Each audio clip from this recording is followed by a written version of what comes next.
The 2016-2017 Yamaha YZF-R1, YZF-R1S, YZF-R1M. The YZF-R1 family brings MotoGP styling and performance normally only experienced by the privileged few to the streets for consumption by the everyman.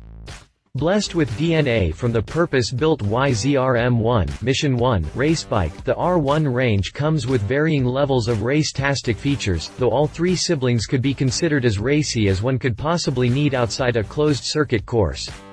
An onboard gyro enables a number of digital rider aids, such as the bank-sensitive traction control, slide control, ABS and more.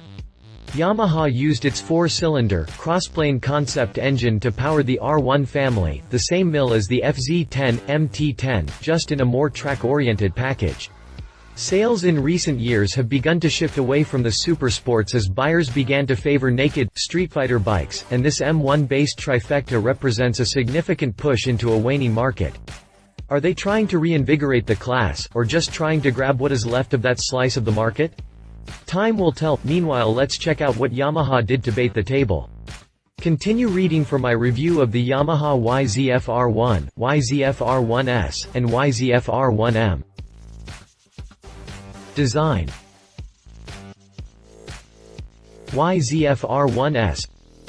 Much like the M1, the R1 sports a wind tunnel-tested fairing designed for maximum penetration. In fact, the two are almost identical from the windscreen and scoop-shaped entry on back, but the trailing edge of the cowling is somewhat abbreviated on the R1 siblings, leaving us with just a glimpse of the beating heart that lurks beneath the cowling. No doubt about it, this is a family of straight-up MotoGP race replicas, and the only real visual evidence of its intended use as a street bike come from the mirrors, lights and license plate holder. Seat height is just a hair below 34 inches tall, and the handlebar and footrest placement pulls the rider into a very aggressive, forward-leaning riding position. Make no mistake, this is no regular around-town commuter. It is set up to be as race-tastic as possible while remaining street-legal, and so considerations such as comfort over a long haul or in stop-and-go traffic are not exactly front-burner issues. But honestly, if you think you need an R1 or one of its variants, you probably aren't looking for a grocery getter, now are you? To be fair, the S is set up as the more street-friendly of the three, relatively speaking, but the base R1 and the M come ready for the track. Chassis. YZF-R1. Yamaha originally designed the Deltabox frame for the M1 in an attempt to retain the handling characteristics of the previous generation frame. As a stressed engine unit, the frame uses the engine as a structural member, a move that removes weight and, according to the factory, improves handling. The steering stem is set for 24 degrees of rake with 4 inches of trail, fairly common numbers for this type of bike that strike a balance between cornering behavior and stability at speed. Yamaha shortened the previous generation's wheelbase by 10 mm for a total length of 55.3 inches, and the boomerang-shaped, dual-side swing arm makes up 40.5% of that length. Cast magnesium rims mount the 17-inch tires across the range, but while the R1 and R1S roll on a 120/70 front and 190/55 rear hoop, the R1M upgrades to a 250/5 in back. Brakes are uniform across the range with a pair of powerful 4-pot, opposed piston, advex calipers pinching massive 320 mm front brake discs. Rear disc diameter is a bit smaller at 220 mm, and the caliper falls under the management of Yamaha's Unified Brake System (UBS). The UBS applies pressure at the rear caliper whenever the front brake is actuated, and the balanced braking is supposed to prevent adverse behavior of the rear end when using the front brake at speed. Input from the 3D, 6-axis, Inertial Measurement Unit (IMU) allows the UBS and ABS to deliver the appropriate amount of braking, even in variable situations such as trail braking into a decreasing radius turn. That same gyro also enables the use of the dynamic Öhlins electronic racing suspension that factors in speed, lean angle and acceleration, deceleration to automatically adjust the suspension and dial itself in on the fly. There are a couple of preset, automatic suspension profiles, and a manual one for riders who want to dial in their own unique ride. Both the 43 mm inverted front forks and the rear monoshock fall under the electronic adjuster, and both ends give up 4.7 inches of travel. This package is only available on the M model. The other two R1 siblings run a slightly more mundane setup with KYB products instead of Öhlins, and a full array of manual adjustments with the same 4.7-inch wheel travel as the M. Drivetrain. YZF-R1M. Naturally, the engine is packed with race-tested technology and electronic wizardry, with a whole fistful of acronyms to decipher. First off, the mechanics of the thing. The R1 family runs Yamaha's Oversquare 998cc, 4-cylinder, Crossplane Concept mill with a 79mm bore, 50.9mm stroke and 13:1 compression ratio.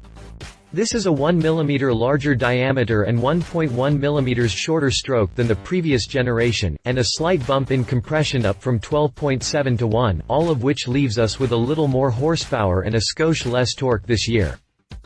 The R1 mill cranks out 82.9 pounds of grunt at 11,500 rpm, backed up by a solid 200 ponies at 13,500 rpm, and I would point out that this is on the dyno where the ram air effect doesn't come into play, so you can bet the actual numbers at speed are even higher once the engine starts gulping pressurized air from the bow wave. Much like the mystery surrounding the number of licks required to reach the Tootsie Roll center of a Tootsie Pop, the world may never know exactly how much power this mill puts out at watt. Now for some pure frickin' magic, PFM.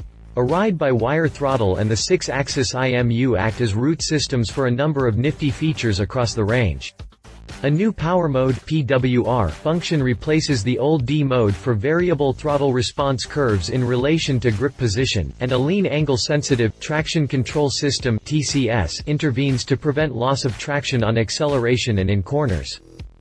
The Launch Control System (LCS) limits engine revs to 10,000 rpm regardless of throttle position for controlled race starts, and a Lift Control (LEAF) works to prevent moonshots and keep the front wheel where it does the most good, in contact with the road. All of these features fall under the Yamaha Ride Control umbrella, and are present across the board on all three models. The race-tastic base R1 and M models come with a few extra benefits that the S leaves on the table. An adjustable quick shift system (QSS) kills the spark at the crucial moment for clutchless upshifts, and a slide control system (SCS) that intervenes based on wheel speed, lean angle and setting to prevent loss of traction in aggressive turns.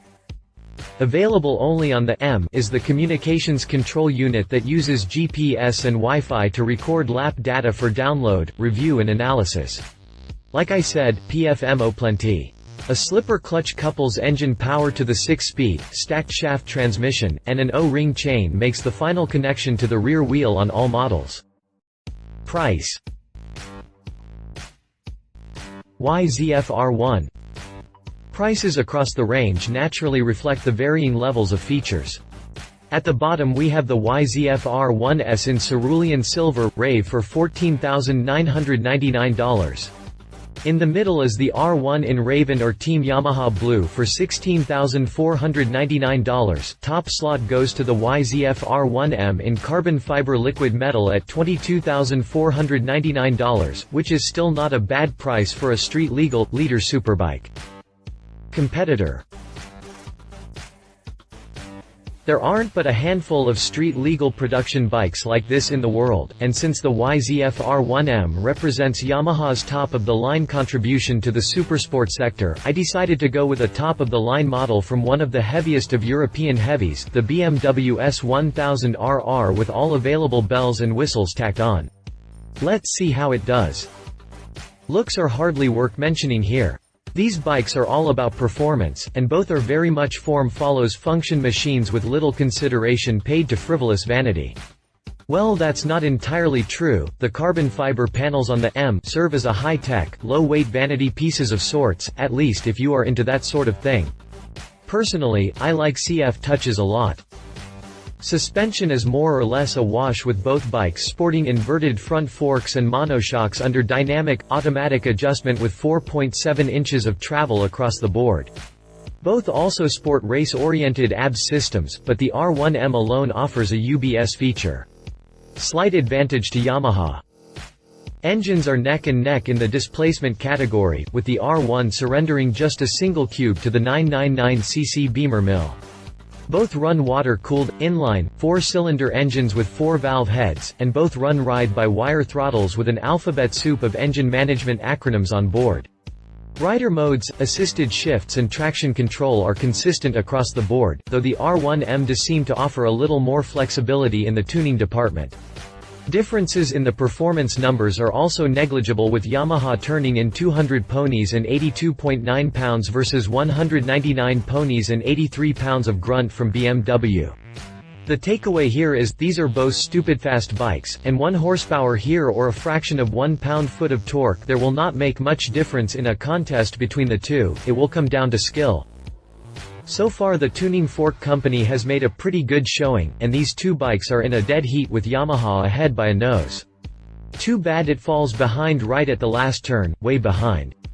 The YZF-R1M rolls for $22,499, not a bad price for the level of technology and performance you get with it, but the BMW S1000RR can be had for only $18,845. That's enough of a difference to buy Beamer some business, to be sure. He said. Every conversation I have with sportbike riders I meet around town eventually turns to the R1. Everybody wants one, or at least wants to beat one, or both. Probably both. I never really paid it much attention before, too busy being a fanboy for the eye ties, but I see now that I have been missing out. This thing is a beast. So much so, that I feel compelled to point out in no ambiguous terms, this is not a beginner's bike. The low price of the S puts it dangerously low, and sorry guys, but price should be a firewall of sorts on bikes this powerful. She said. My wife and fellow motorcycle rider, Alan Hinton, says, I love watching MotoGP, professional riders on a closed course in an official racing circuit. What scares the crap out of me as a rider, as a driver, and as a woman who has people in my life that I care about, is folks riding on public roads like they think they're professional riders. I can't help but think that if a rider has the skill, he or she knows where it is appropriate to use it. If a rider thinks a public road is appropriate, then he probably doesn't have the mad skills he thinks he does. Folks like that make the best crash videos. That aside, the R1 might not have the stupid fast top end that other stupid fast bikes have, in the neighborhood of 186 miles per hour, but the power is awesome and it really might feel like it is slower than it is just because the power band is so linear. It's very agile, as you might expect, and the whole bike just feels solid. Specifications. If you liked this video, please share your thoughts in the comments below and don't forget to hit the subscribe button.